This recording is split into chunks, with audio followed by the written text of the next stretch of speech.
Medical కాలేజీలో తామే ఇచ్చినట్లు బీజేపీ నాయకులు తప్పుడు ప్రచారం చేస్తున్నారని మంత్రి హరీష్ రావు విమర్శించారు. మందికి పుట్టిన బిడ్డ మాదే అని ముద్దాడినట్లు బీజేపీ పరిస్థితి ఉందని ఎద్దేవా చేశారు. హైదరాబాద్ నీటి కష్టాలను సీఎం కేసీఆర్ తీర్చారని మంత్రి హరీష్ రావు అన్నారు. గతంలో తాగునీటి కోసం దివంగత ఎమ్మెల్యే పి జనార్దన్ రెడ్డి ఆధ్వర్యంలో ప్రజలు ధర్నాలు చేశారు. కానీ ఇప్పుడు అలాంటి పరిస్థితులు తెలంగాణలో లేవన్నారు. మెడికల్ కాలేజీలు తామే ఇచ్చినట్లు బీజేపీ నాయకులు తప్పుడు ప్రచారం చేస్తున్నారని మంత్రి హరీష్ రావు విమర్శించారు. ఒక్కో మెడికల్ కాలేజీకి తెలంగాణ ప్రభుత్వం 500 కోట్ల రూపాయలు ఖర్చు చేస్తుందని వెల్లడించారు. బీజేపీది జూటా ప్రచారమని, ఇంత దారుణం మరెక్కడా ఉండదని ఆగ్రహం వ్యక్తం చేశారు. ఇక మందికి పుట్టిన బిడ్డ మాదే అని ముద్దాడినట్లు బీజేపీ పరిస్థితి ఉందని ఎద్దేవా చేశారు. దేశవ్యాప్తంగా మోదీ ప్రభుత్వం 157 మెడికల్ కాలేజీలు ఇస్తే అందులో తెలంగాణకు ఒక్కటి కూడా లేదన్నారు.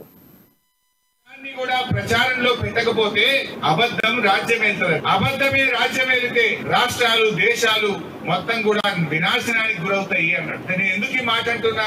మెడికల్ కాలేజీలు పెట్టింది వాస్తవం కాదా? 2000 పెన్షన్ ఇచ్చింది వాస్తవం కాదా? ఆడపిల్ల పెళ్లికి కళ్యాణ లక్ష్మి ఇచ్చేది వాస్తవం కాదా? మీ మంచినీళ్ళ కష్టాలు తీర్చింది వాస్తవం కాదా? మీకు 24 గంటల కరెంట్ ఇచ్చింది వాస్తవం కాదా? మీకోసం పార్కులు, చెరువులు, ఫ్లైఓవర్లు, రోడ్లు నిర్మించి హైదరాబాద్ ను అద్భుతంగా అభివృద్ధి చేస్తున్నది వాస్తవం కాదా?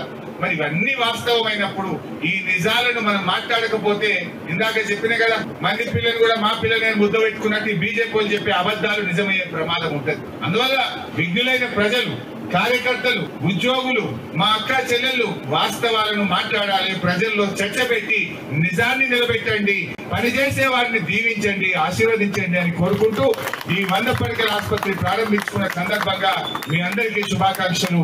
జై తెలంగాణ. నిజాన్ని కూడా ప్రచారంలో పెట్టకపోతే